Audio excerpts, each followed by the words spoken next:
Assalamualaikum warahmatullahi wabarakatuh. Waalaikumsalam warahmatullahi wabarakatuh. Bismillahirrahmanirrahim. Alhamdulillahi rabbil alamin.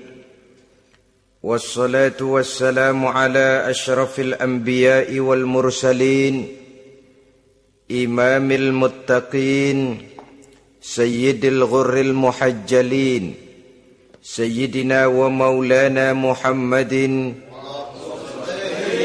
wa ala alihi wa ashabihil mujahidin at-tahirin, amma ba'du. Saudara-saudara kaum muslimin rahimakumullah. Di zaman Rasulullah sallallahu alaihi wasallam adalah seorang pemuda bernama Ikaf bin Khalid.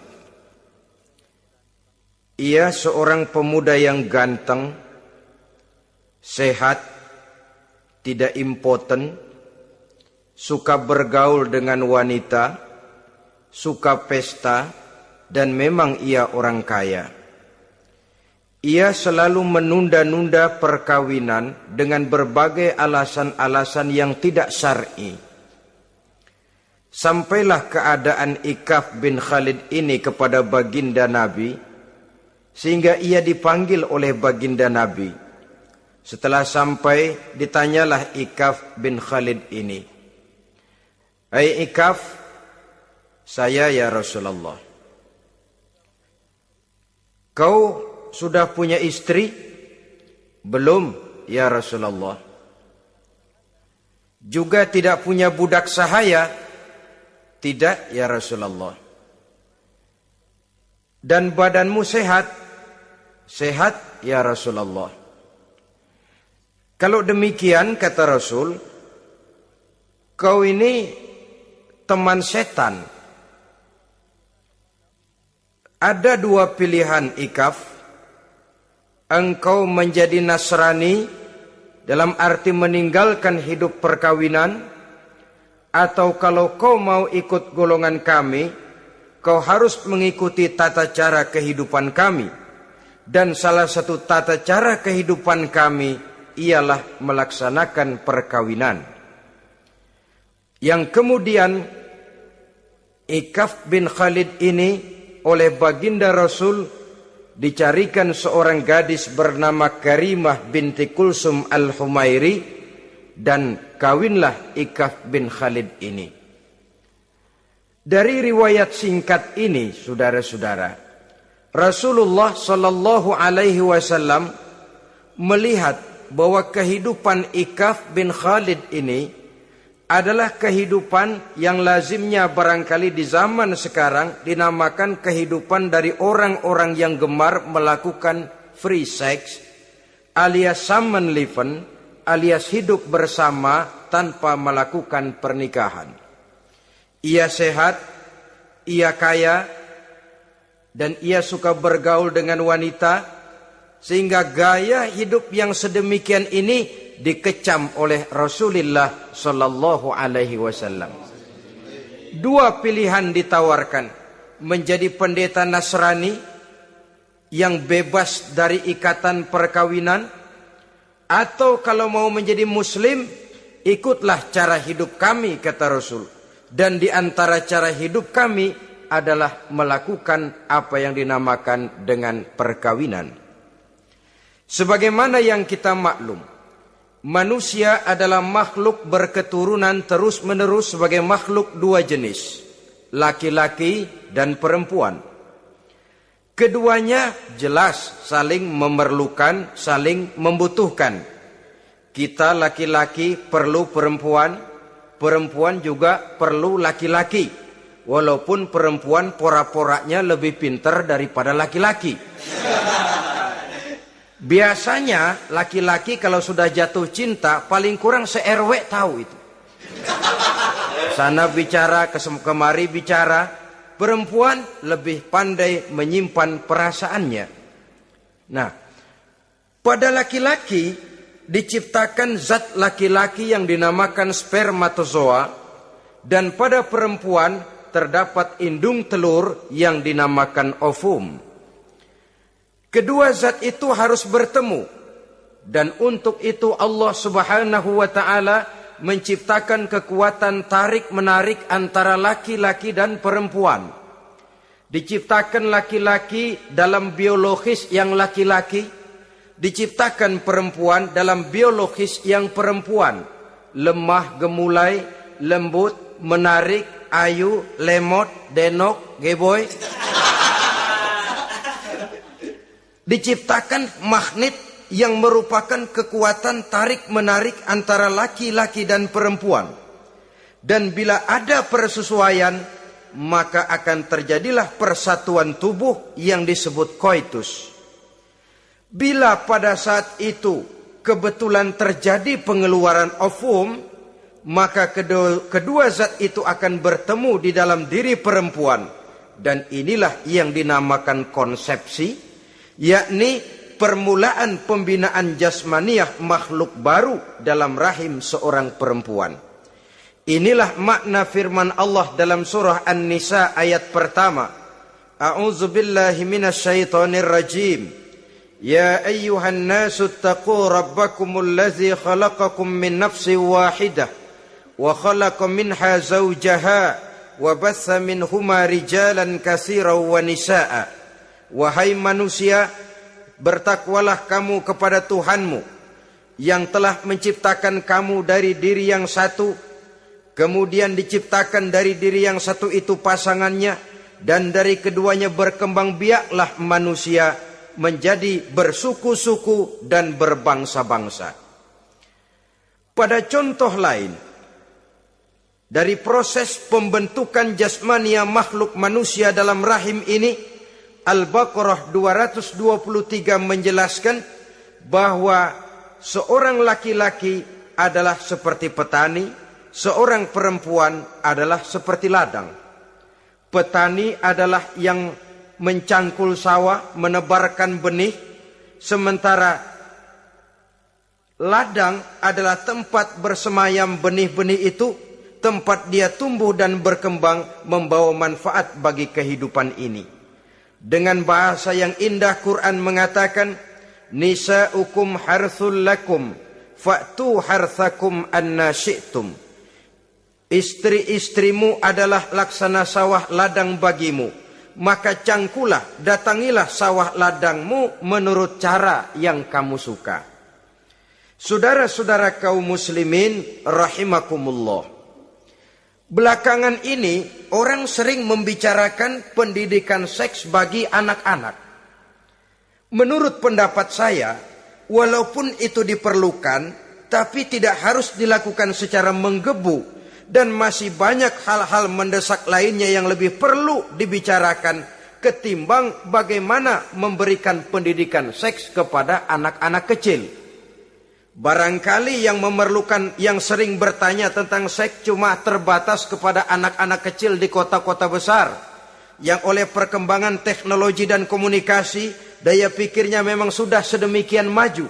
Tapi berapa ribu jumlah anak-anak kecil yang semacam itu? Selebihnya puluhan juta anak-anak kecil yang tinggal di daerah-daerah terpencil, di provinsi-provinsi lain, di luar keramaian, yang sama sekali belum perlu untuk hal-hal yang semacam itu. Haruskah cuma untuk membela yang 1.000 atau 2.000 orang ini saja, lalu kita mengabaikan yang puluhan juta adanya? Kita masih harus membicarakan bagaimana kurikulum pendidikan yang mapan. Kita harus membicarakan bagaimana sistem pendidikan yang memadai. Saudara-saudara, Quran sendiri harus kita katakan berbicara soal seks, tapi gaya bahasanya sopan. Ajaran yang terkandung di dalamnya luhur, tidak terbuka belak-belakan. Saya khawatir disalahgunakan nantinya. Maklum ya, yang namanya anak-anak, sifat yang menonjol pada dirinya itu adalah hubbut taklid. Senang meniru. Apa yang dia lihat, apa yang dia baca, apa yang dia tonton, biasanya ingin dia terjemahkan dalam kehidupannya. Kadang-kadang kalau habis baca komik Superman, dia kepengen jadi Superman. Itu anak kecil. Habis baca buku Si Buta dari Gua Hantu misalnya, pengen jadi si buta dari gua hantu, nyari kayu bikin tongkat. Biasa, itu watak yang namanya hubbut taklid. Sekarang kalau kepada anak-anak semacam itu sudah diberikan pendidikan seks, saya khawatir. Kadang-kadang tidak dididik saja sudah lancar kok. Apalagi kalau sampai dilakukan pendidikan, khawatir disalahgunakan. Saya katakan tadi, Quran juga misalnya Al-Baqarah 223 ini bicara soal seks, tapi sudah lihat gaya bahasanya. Nisa'ukum harsul lakum fa'tu harthakum anna syi'tum. Istrimu adalah sawah ladangmu, cangkulah sawah ladangmu menurut cara yang kamu suka. Mau cangkul sambil mundur juga boleh.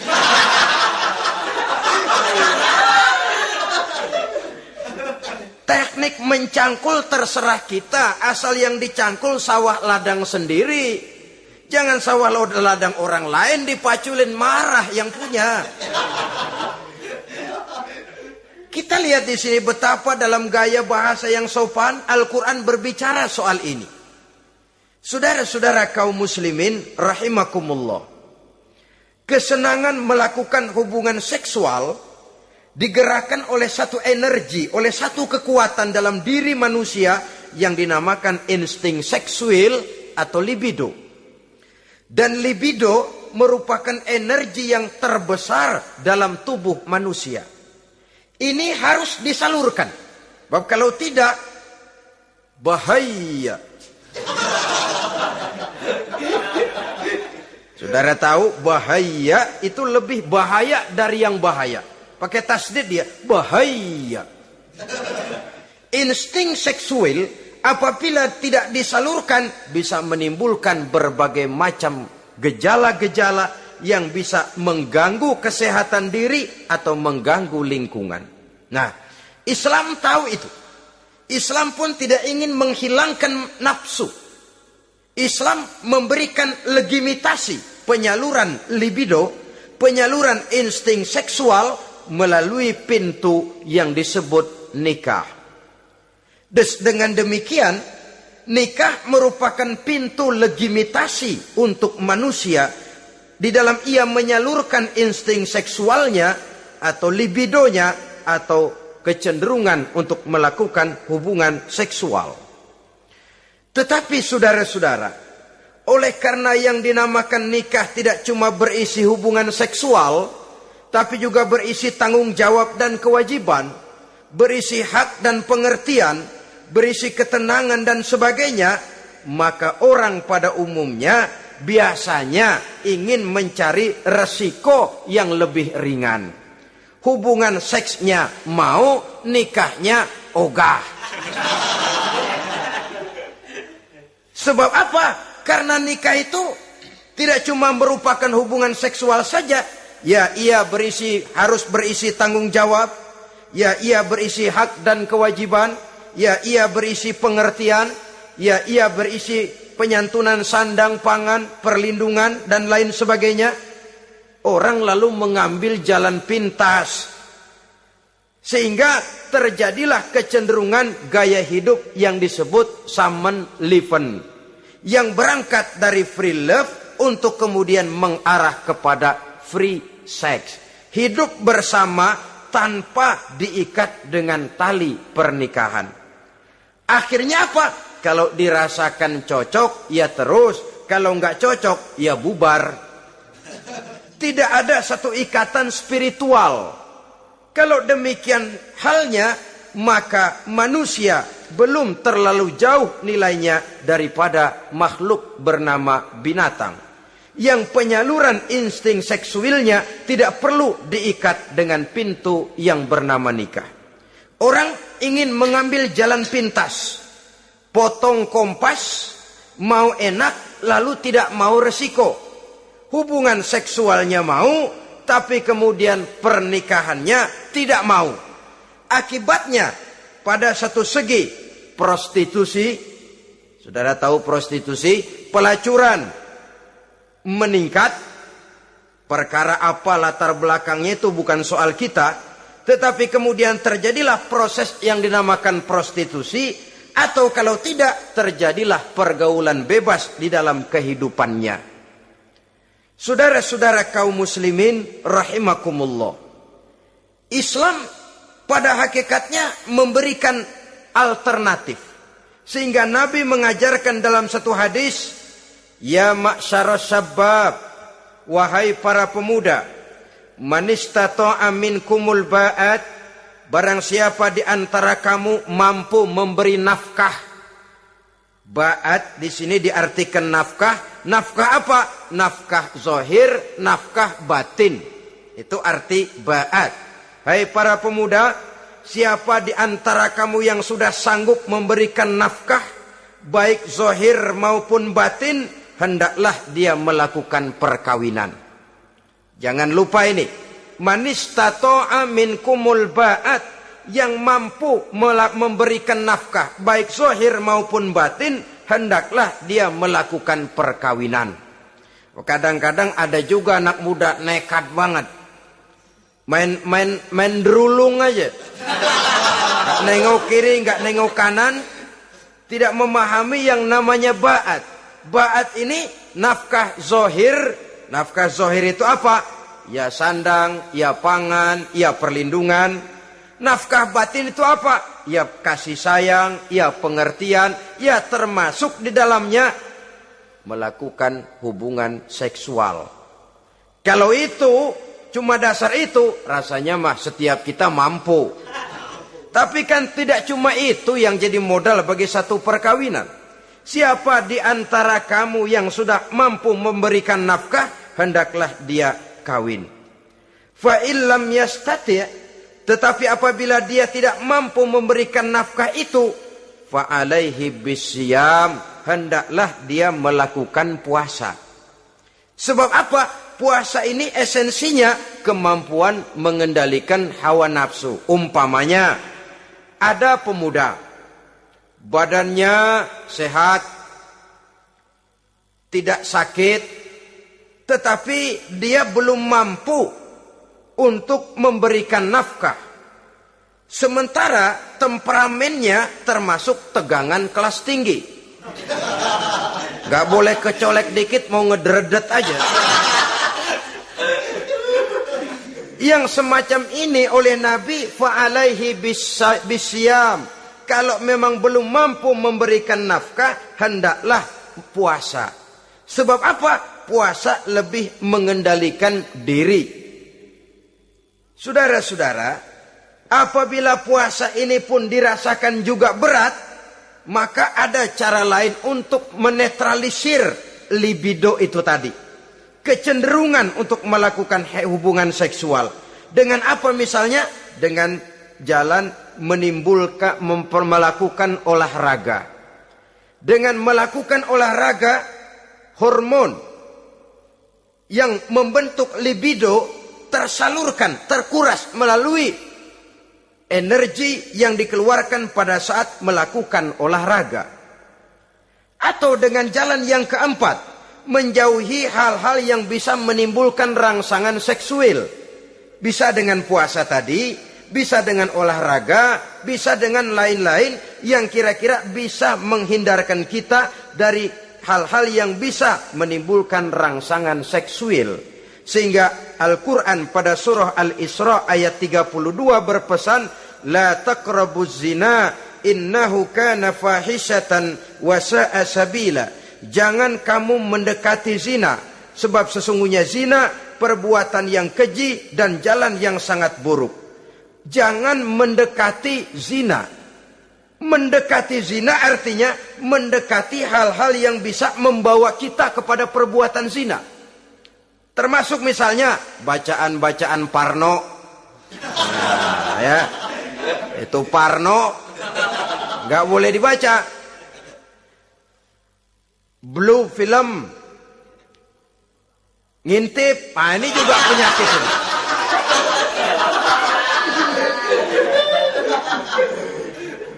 Itu termasuk dalam larangan la taqrabu zina. Jangan kamu mendekati hal-hal yang bisa menyebabkan kamu jatuh kepada zina. Kalau itu didekati, besar kemungkinan kita akan terperosok ke dalamnya. Sehingga pepatah bilang, kalau takut jatuh ke sungai, jangan main di pinggir sungai. Kalau takut ombak, jangan berumah di tepi pantai. Kalau takut jatuh kepada zina, jangan mendekati hal-hal yang bisa membawa kita kepada perzinaan. Nah, saya merasa prihatin bahwa dimanapun di dunia ini, modernisasi, kemajuan sering membawa proses pergeseran nilai. Cepatnya arus komunikasi. Apa yang terjadi di Amerika hari ini bisa kita tahu hari ini. Apa yang terjadi di Eropa hari ini bisa kita saksikan hari ini. Proses komunikasi yang sedemikian canggih membawa dampak proses pergeseran nilai dalam diri dan kehidupan manusia. Akibatnya dia banyak tahu, dia banyak melihat, dia banyak mendengar. Kalau dia tidak punya filter, dia akan mudah terhanyut oleh nilai-nilai yang menggeser dia dari tuntunan ajaran agamanya. Maka dengan demikian saudara-saudara, Islam memberikan legitimasi terhadap penyaluran insting seksual melalui pintu yang disebut nikah. Dan Islam mencela apa yang disebut Samenleven, free love atau free sex alias hidup bersama tanpa melakukan pernikahan. Apa yang akan terjadi dalam kehidupan ini apabila manusia bergaul sebebas-bebasnya tanpa terikat lagi oleh norma dan kaedah kehidupan beragama? Sudah cukup banyak korban bergelimpangan dari arus yang namanya pergaulan bebas dengan dalih new morality, kebudayaan moral baru yang terlepas dari bimbingan kehidupan beragama. Saudara-saudara kaum muslimin rahimakumullah. Dulu zaman kakek kita itu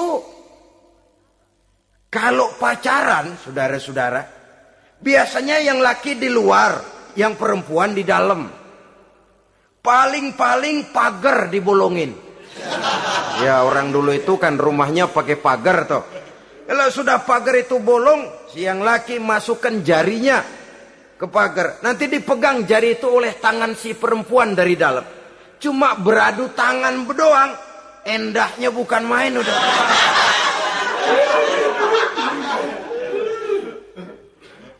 Sekarang saudara-saudara, saya lihat kayak orang beli sepatu. Orang beli sepatu curang banget. Beli mah belum tentu jadi, nyedengin hayo aja.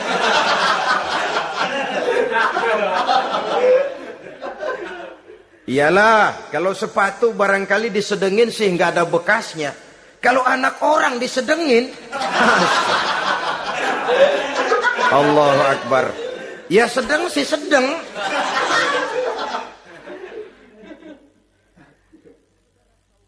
Saudara-saudara kaum muslimin rahimakumullah. Terhadap pintu legitimasi ini pun kalau manusia sudah sanggup melakukan ba'at, baik nafkah zahir maupun nafkah batin. Kalau itu tidak bisa dia lakukan, hendaklah dia menjaga diri dari hal-hal yang bisa menjerumuskan dia ke tempat zina. Bisa dengan puasa, bisa dengan memperbanyak olahraga, bisa dengan menggiatkan belajar, study club, diskusi. Ada pepatah mengatakan 3 hal yang bisa membawa kerusakan. 3 kosong. Kosong iman, kosong kantong, kosong perut. 3 kosong ini yang sering membawa kerusakan dalam diri manusia. Pertama, kosong iman. Yang kedua, kosong kantong. Yang ketiga, kosong perut. Ketiga kosong ini, kalau sampai kumpul pada diri kita, 3-0, berapa yang ngubernya? Sering kalah kita. Kosong iman, kosong kantong, kosong perut. Maka motif dari berbagai macam kejahatan, umumnya karena 3 kosong ini.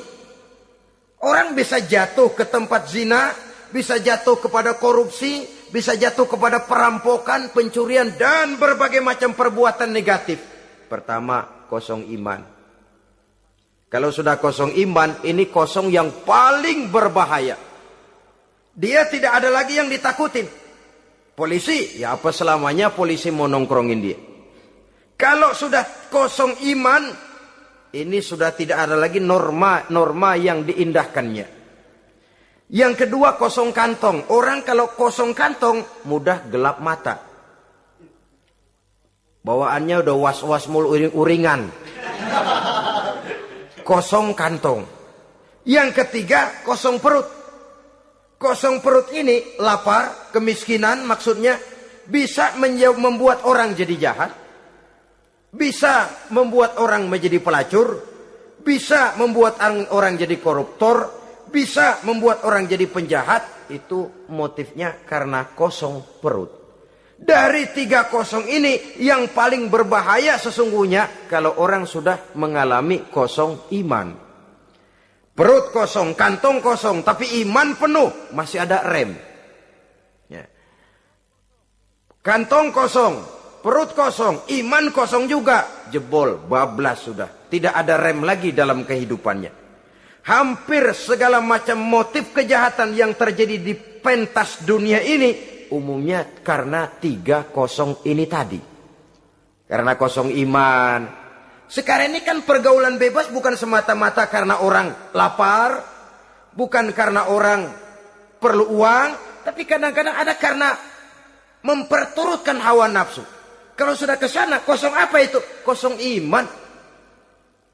Ada tante-tante girang, ada om-om senang, ada macam-macam lah. Kurang duitkah mereka? Cukup. Laparkah mereka? Kenyang.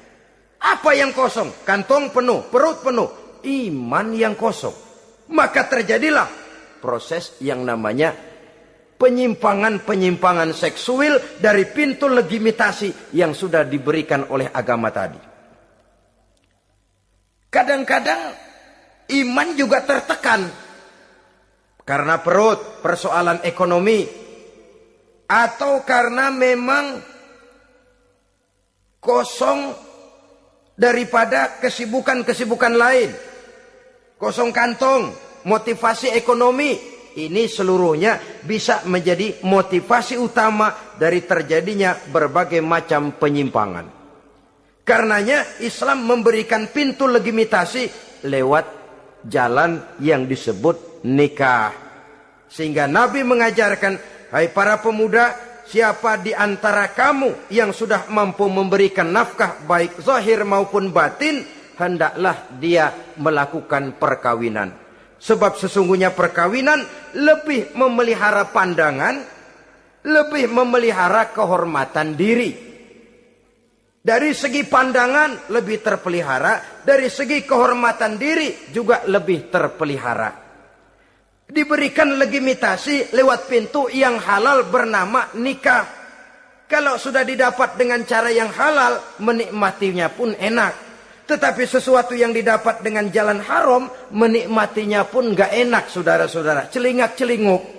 Contoh yang paling dekat, kucing aja kucing. Kucing ya, kalau memang ikan boleh nyolong dia curi di dapur ikan itu. Makannya gak tenang dia. Matanya selata plotot. Ada kaleng jatuh, lari kencang bener dia. Rupanya kucing sendiri tahu kalau yang dia makan itu barang curian. Tapi kalau ikan kita yang kasih tuh ikan, kucing geledek bunyi, anteng aja dia. Kenapa? Dia tahu benar ikan yang dia makan itu ikan yang didapat dari pemberian orang, resmi, formal, sah. Begitu juga hubungan seksual ini. Kalau resmi diikat dengan tali pernikahan, orang tenang-tenang saja.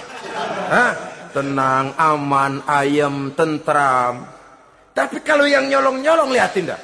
Segala dibopun pisang. Mana nyamuk gede-gede banget. Gerusak, gerusuk. Hansip lewat kabur dia. Padahal Hansip mah lagi ronda. Tapi ada semacam perasaan bahwa ini belum waktunya. Itu yang tidak bisa mendatangkan ketenangan dalam menikmati hubungan seksual itu tadi. Saudara-saudara kaum muslimin rahimakumullah. Jadi akibat dari pergaulan bebas, free sex ini, bahaya yang pertama tadi itu. Hilangnya ketentraman dalam hidup. Mungkin orang lain tidak tahu. Hansip nggak lihat. Orang tua bisa kita bohongin. Tapi ketentraman.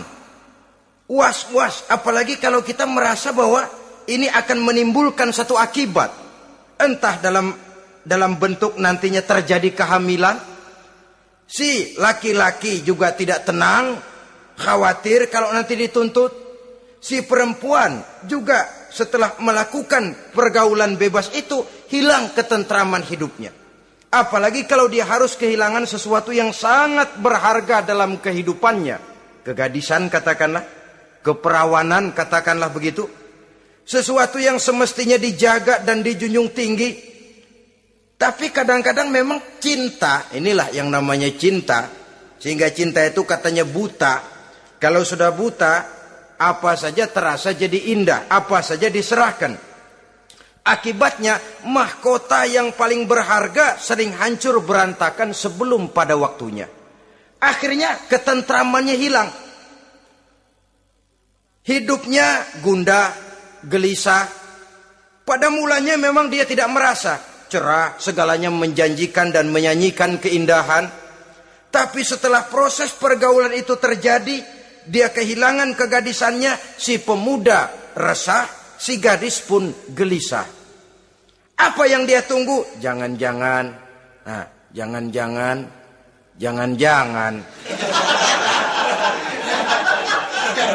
Ini biasanya tanggal segini sudah keluar, ini kok belum. Waduh, jangan-jangan. Makin merana lah dia. Tidak ada lagi ketentraman dalam hidupnya. Akibatnya kegelisahan itu lalu tumbuh dalam hidupnya. Kerjanya tiap hari hanya termanggu-manggu. Menunggu dan menunggu. Dari waktu ke waktu. Tapi yang ditunggu tak mau tahu. Akan bicara lidahnya terasa keluh. Sedang waktu terus berlalu. Hatinya terasa pilu, bagai diiris dengan sembilu. Mau keluar rasanya malu. Salah elu.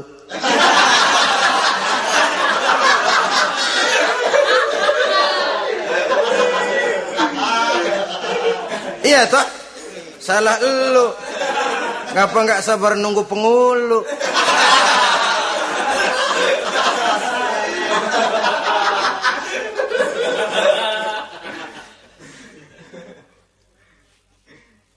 Bacalah surat-surat kabar berapa banyak sudah gadis-gadis bergelimpangan jadi korban.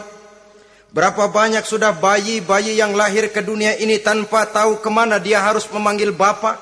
Apakah deretan jumlah korban ini masih harus terus bertambah dan bertambah? Dengan dalih modernisasi, dengan dalih kemajuan zaman, dengan dalih kebebasan pergaulan, dengan dalih emansipasi. Lalu menginjak moral yang seharusnya kita junjung tinggi-tinggi. Sampai kemudian merendahkan harga diri kita sebagai manusia. Hilangnya ketentraman dalam hidup. Bahaya yang kedua dari pergaulan bebas ini, berjangkitnya penyakit kelamin. Penyakit yang saudara-saudara tentu tahu, tidak tanggung-tanggung. Raja namanya. Raja singa.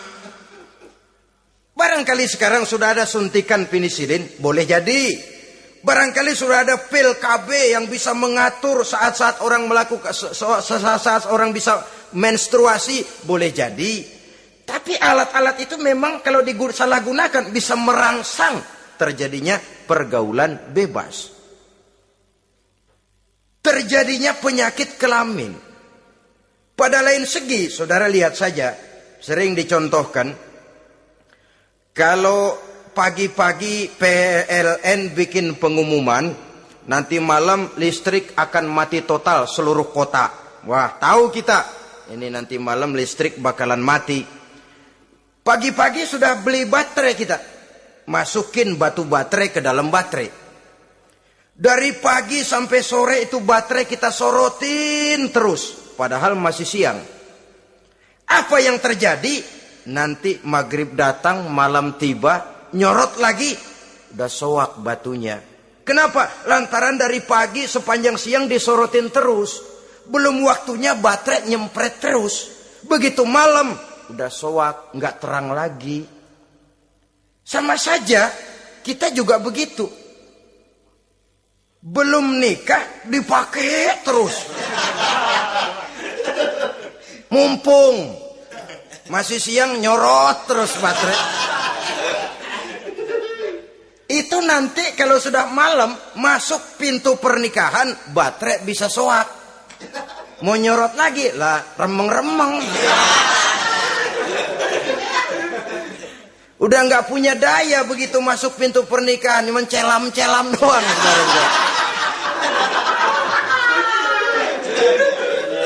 Kata orang-orang bisa assalamualaikum doang, nggak masuk, keluar lagi udah. Permisi doang. Saudara hadirin yang saya hormati, jadi itu juga termasuk satu jenis penyakit yang nantinya tentu akan merusak dan mengganggu keharmonisan hidup berumah tangga. Apalagi kalau sampai di tempat-tempat yang merupakan prostitusi umum, yang segala macam jenis bisa tumplek-blek di situ. Kita bisa bayangkan jenis penyakit-penyakit yang tumbuh di sana. Jadi dengan demikian saudara-saudara, yang kedua bahaya dari free sex ini bisa menimbulkan penyakit kelamin.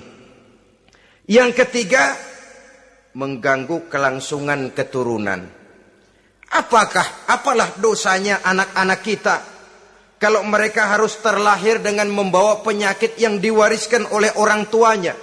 Sudah kita ini bersalah, kesalahan itu terus diteruskan oleh anak kita juga. Alangkah kejamnya kelangsungan daripada keturunan. Sehingga dengan demikian saudara-saudara, kalau Islam memberikan pintu legitimasi lewat aturan yang disebut pernikahan atau perkawinan, maka itu memang untuk kepentingan dari kemanfaatan manusia itu sendiri. Penyakit yang keempat dari bahaya free sex ini, kita tahu bahwa seks memperturutkan nafsu seks itu sama dengan bayi. Bayi kalau nggak disapi, saudara-saudara, disapih ya, diberhentiin nyusu, itu sampai SMP SMA juga ngempeng terus dia. Kadang-kadang seorang ibu kan berat, aduh anak saya mau disapih, kasihan. Terus jangan disapi, sampai SMA masih ngempeng dia. Nafsu begitu, kalau diperturutkan, tidak diblokir, ya terus dan terus. Umumnya nggak ada orang yang nggak ketagihan kalau sudah melakukan hubungan seksual. Sehingga ada orang terlambat nikah, ketika ditanya bagaimana kamu nikah, nyesel kenapa? Kalau tahu enak dari dulu aja.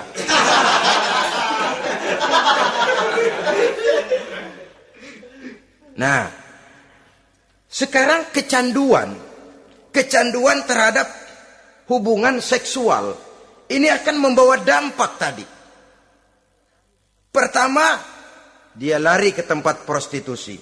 Kalau ada uang, andai kata pun dia kaya, ini jelas mengganggu ekonomi rumah tangganya. Setidaknya ekonomi keluarganya. Kalau dia tidak termasuk orang kaya, dia bisa melakukan perbuatan negatif. Sepatunya dia jual dulu, celananya digade dulu. Karena lu nih apalah gue ngebut banget nih.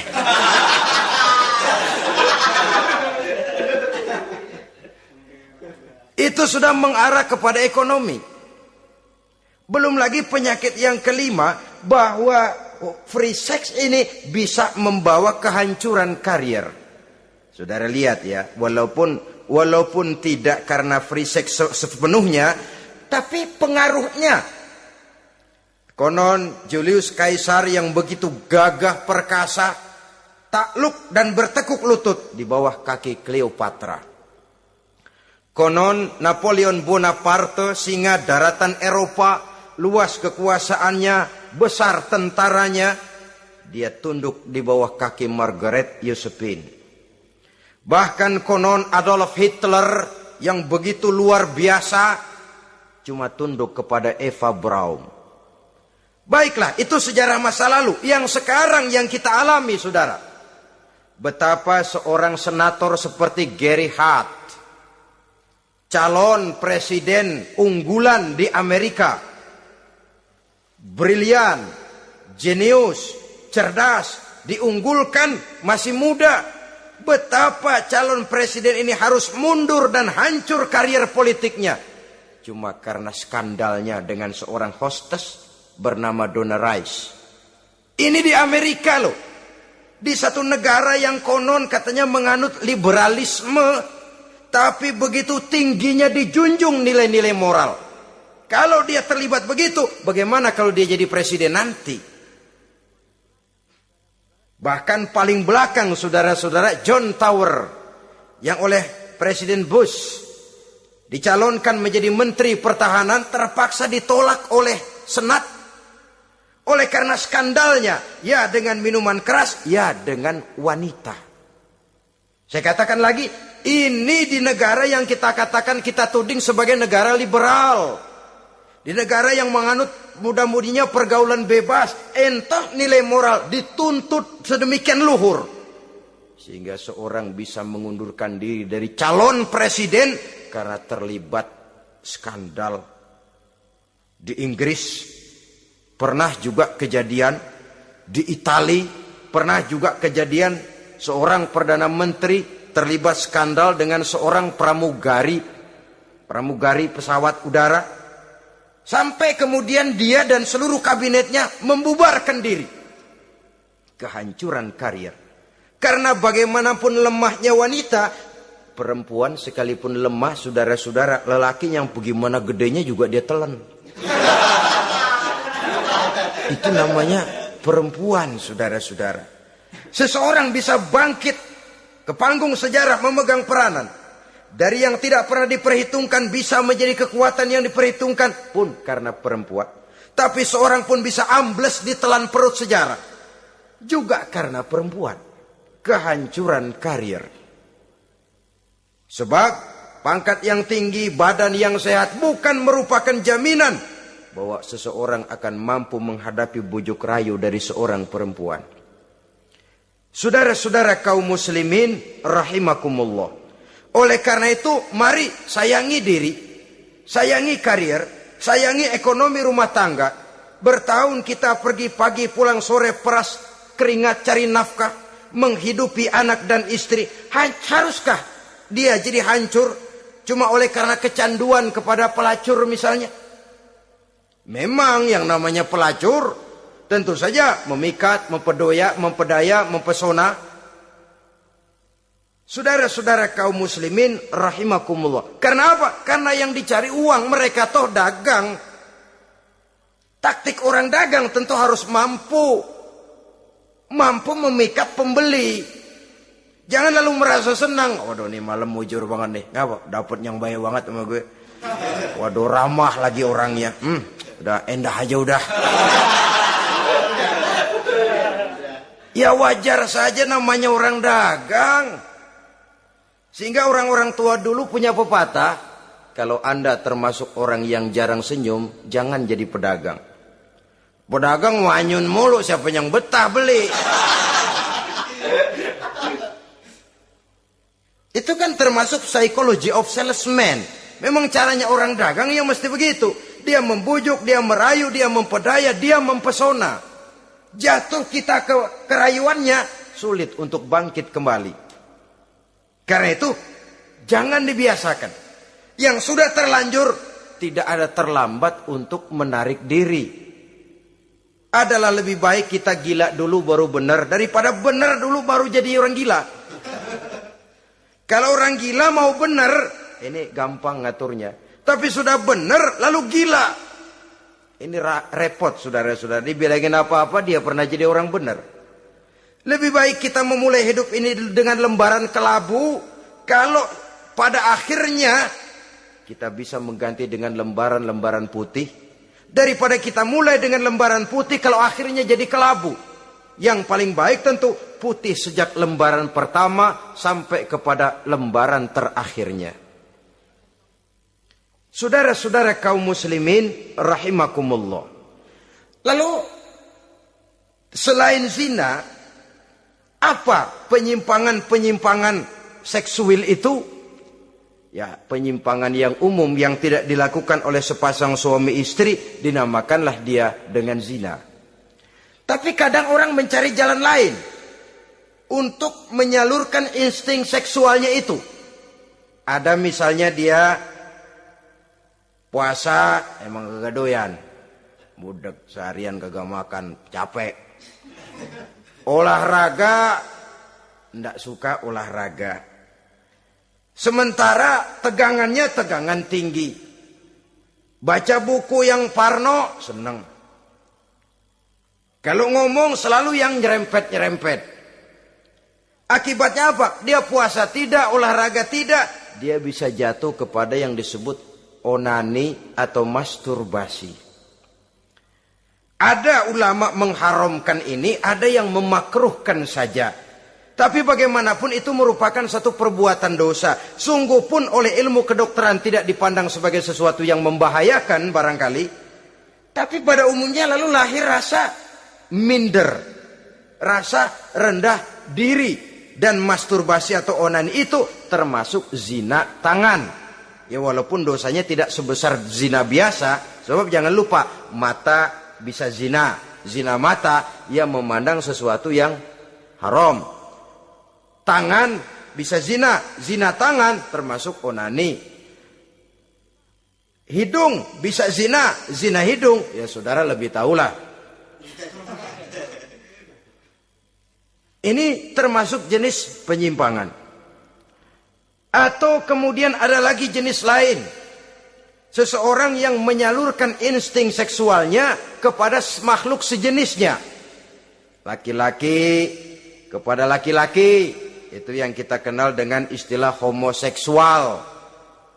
Itu bukan barang baru itu. Di zaman Nabi Lut itu sudah terjadi dan mereka dikutuk oleh Allah Subhanahu wa taala. Homoseksual itu termasuk dosa besar. Sekarang ini orang malah menuntut dilindungi haknya. Sehingga kaum gay di Amerika itu pernah demonstrasi menuntut perlindungan hak. Bahkan mereka sudah tidak perlu sembunyi-sembunyi lagi, bahkan ada yang hidup berumah tangga. Ini ya terlepas dari penyakit kejiwaan yang memang harus disembuhkan dan perlu pengobatan khusus. Tapi homoseksual dilihat dari segi agama merupakan satu perbuatan yang berdosa. Dan dosanya besar. Atau perempuan dengan perempuan. Itu yang kita kenal dengan istilah lesbian. Kadang-kadang karena patah hati ngelihat laki bawaannya udah gedek aja udah. Tadinya kebangatan digombalin, kebangatan percaya penuh. Habis tuh rayuan 17 lapangan keluar semua. Akhirnya dia berhadapan dengan kenyataan yang membuat dia kecewa. Broken, benci kepada laki-laki. Ada yang bersimpati sesama jenisnya. Terjadilah pergaulan intim sesama perempuan. Itu yang kita kenal dengan istilah lesbian. Dan itu pun merupakan penyimpangan yang juga berdosa pelakunya. Dua. Ada penyimpangan lain yang disebut eksibisionisme. Apa itu? Seseorang memperoleh kepuasan seksual apabila dia memamerkan. Ngunjuk-ngunjukin. Ini termasuk penyakit kejiwaan. Penyakit pameran. Memamerkan auratnya kepada orang lain. Di situ dia merasakan satu kepuasan. Jangankan memamerkan ya, dalam artian memperlihatkan. Melihat begitu saja sudah bukan perbuatan yang baik, apalagi sampai memamerkan. Kemudian juga termasuk penyimpangan ini apalagi? Apa yang dinamakan dengan masochisme. Apa dia? Seseorang yang baru mendapat kepuasan seksual melalui penderitaan, penyiksaan, atau dikenal juga dengan sadisme ini. melakukan hubungan seksual melalui penyiksaan, penghinaan, penderitaan. Di sana dia merasakan ada kepuasan seksual. Ini merupakan penyimpangan yang berbahaya. Sudah hubungan seksualnya di luar pernikahan berbahaya dan berdosa besar. Membuat orang lain menderita dan sakit, itu juga merupakan suatu perbuatan dosa. Kemudian yang kelima, apa yang disebut dengan pedofilia. Belakangan ini kita sering baca surat kabar atau majalah, ada orang tua berhubungan dengan anak kandungnya sendiri. Inna lillahi wa inna ilaihi raji'un. Ini udah bapak moyangnya dosa ini. Sudah zinanya dosa dilakukan kepada anak kandung sendiri. Bahkan pernah 2 orang anak kandungnya masih SMP digarap sekaligus oleh bapak kandungnya sendiri. La haula wa la quwata illa billah. Sudah kayak apa hati orang tua? Anaknya sendiri. Bapak moyangnya dosa. Penyimpangan seksual sampai hati seorang bapak bergaul dengan mempergauli. Bahkan kalau mempergauli barangkali mendingan memperkosa anaknya sendiri. Anak kandungnya yang dilahirkan oleh istrinya. Itu yang digarapnya. Saudara-saudara kaum muslimin rahimakumullah. Begitulah memang makin maju zaman, makin canggih teknologi, makin canggih juga kriminalitas di dalam dunia ini. Namun seperti kita maklum, polisi punya satu teori. Kejahatan bisa terjadi karena 2 faktor yang dinamakan faktor N dan K. Niat dan kesempatan. Niat ada, kesempatan tidak ada, sulit untuk berbuat jahat. Kesempatan ada, niat tidak ada, tidak jadi orang berbuat jahat. Tapi di antara 2 faktor ini, yang paling utama sesungguhnya adalah faktor N. Faktor niat. Kalau niat sudah kuat, kesempatan bisa diciptakan. Waktu bisa ditunggu, momen bisa dinantikan. Tapi kalau niat yang tidak ada, bagaimanapun banyak kesempatan, kita tidak akan mungkin untuk bisa melakukan kejahatan karena faktor niat itu yang tidak ada. Oleh karena itu agama mengajarkan ala inna fil jasadi mudghah iza salahat salahal jasadu kulluh wa iza fasadat fasadal jasadu kulluh ala wahiyal qalbu. Ketahuilah bahwa dalam tubuh manusia ada segumpal daging. Jikalau daging itu baik, seluruh tubuh akan menjadi baik. Jikalau daging itu rusak, seluruh tubuh akan menjadi rusak. Ala wahiyal qalbu, ketahuilah bahwa daging itu tidak lain adalah hati. Jadi kalau tubuh manusia ibarat satu kerajaan besar, yang menjadi raja adalah hati. Seluruh anggota badan yang lain merupakan prajurit yang hanya tunduk kepada komando sang hati. Bila hati baik, seluruh anggota tubuh dan panca indera akan menjadi baik. Tapi bila hati rusak, maka seluruh anggota tubuh akan melakukan kerusakan. Tangan akan melakukan kerusakan. Kaki akan berjalan ke tempat yang rusak. Lidah akan membicarakan yang rusak. Mata akan memandang yang rusak. Telinga akan mendengar yang rusak. Dan selanjutnya karena hati memang sudah kotor. Maka bicara soal hati artinya bicara soal niat. Bicara soal niat kaitannya erat dengan faktor keimanan. Oleh karena itu, di tengah kemajuan zaman, kesempatan bisa diciptakan. Yang jadi kendali dan kendala utama daripada kita terjerumus melakukan kejahatan, tidak lain adalah faktor iman adanya. Di kota-kota besar sekarang ini, apa yang tidak tersedia? Sejak dari minuman keras, sampai kepada perjudian, sampai kepada pelacuran, baik yang berterang-terangan maupun pelacuran-pelacuran yang terselubung dan terhormat. Sejak dari kelas koran sampai kelas hotel bintang 5, sejak dari kelas di pinggir lapangan sampai kelas di motel-motel mewah dan mahal, sejak dari kelas murahan sampai kelas super VIP dan lain sebagainya. Ini seluruhnya merupakan fasilitas kehidupan yang kita harus pandai memilah dan memilih dan punya filter dalam kehidupan. Allah Subhanahu wa taala memberikan pilihan. Alam naj'al lahu 'ainaini wa lisanan wa syafatain wa hadainahu najdain. Bukankah kami ciptakan bagi manusia itu dua mata, satu lidah, dua bibir. Wa hadainahu najdain, dan kami berikan mereka petunjuk dengan dua jalan. Manusia, ini jalan kanan, ini jalan kiri. Jalan kanan kau tempuh akan sampai ke surga. Jalan kiri kau tempuh akan sampai ke neraka. Sementara jalan ke kanan memang menanjak, banyak onak dan duri. Sementara jalan ke kiri memang kelihatannya menurun, bertabur bunga di kanan kirinya, harum dan mewangi. Falak tahamal aqabah.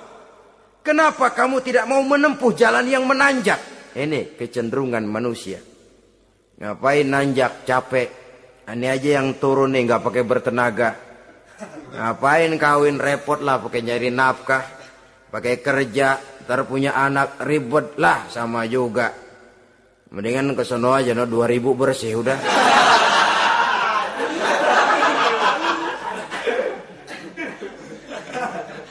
Falak tahamal aqabah. Mengapa kamu tidak mau menempuh jalan yang nampaknya menanjak ini, padahal di ujungnya menanti pancaran sinar kebahagiaan? Kau turuni jalan yang kelihatannya menurun ini, padahal di bawahnya menunggu jurang kehancuran yang sangat teramat dalam. Saudara-saudara kaum muslimin rahimakumullah.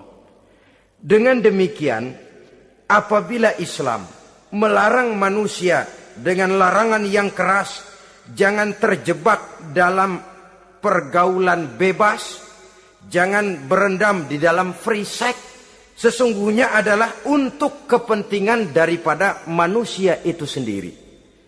Untuk martabatnya sebagai makhluk yang mulia tetap terjaga, ketenangan dan ketentraman hidupnya tetap terpelihara, jauh dari segala macam penyakit kelamin yang bisa membahayakan dirinya dan keturunannya, membawa kemantapan dan kemapanan di dalam ekonomi, dan juga jenjang karier yang dititinya, jenjang karier yang ditempuhnya. Taruh kata tidak menanjak, tapi juga tidak menurun. Sekurangnya dia bisa mempertahankan apa yang sudah diperolehnya itu. Ad-dunya mata' wa khairu mata'iha al-mar'atus salihah. Dunia ini memang kesenangan, mata', perhiasan. Dan perhiasan yang baik adalah perempuan yang soleh. Perempuan yang soleh yang tidak hanya memberikan kenikmatan jasmani, tapi juga memberikan ketentraman rohani, yang diikat dengan satu tali formal yang dinamakan dengan pernikahan atau perkawinan. Sah baik menurut agama juga menurut negara. Kita bisa menikmati kecenderungan insting seksual tadi dalam satu nada yang tenang, aman, tentram, memberikan kebahagiaan, kepuasan zahir dan batin. Tapi kalau jalan pintas yang kita tempuh, potong kompas yang kita pilih, kita lebih suka jajan, lebih suka ngeteng. Nikah kan berat, bayar mas kawin, bawa uang belanja segala macam. Iya, tapi sekaligus. Setelah itu saudara boleh pakai seumur hidup, asal masih ada napasnya masih bisa dipakai.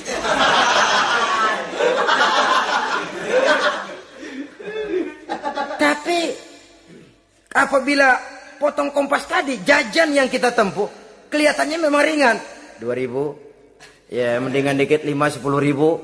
Atau kalau sudah kelas VIP bisa ratusan bahkan jutaan. Sekali, 2 kali, 3 kali. Kalau dihitung-hitung bangkrut nggak karu-karuan kita. Maka agama ini diturunkan untuk kepentingan manusia, guna membawa kebahagiaan hidup sejak dari dunia sampai ke akhirat.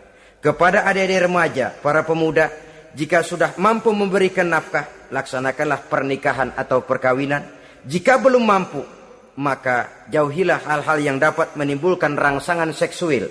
Boleh dengan jalan berpuasa, memperbanyak olahraga, menggiatkan studi klub, diskusi dan sebagainya, sehingga kita selamat dari arus pergaulan bebas yang akan merendahkan martabat kita sebagai manusia.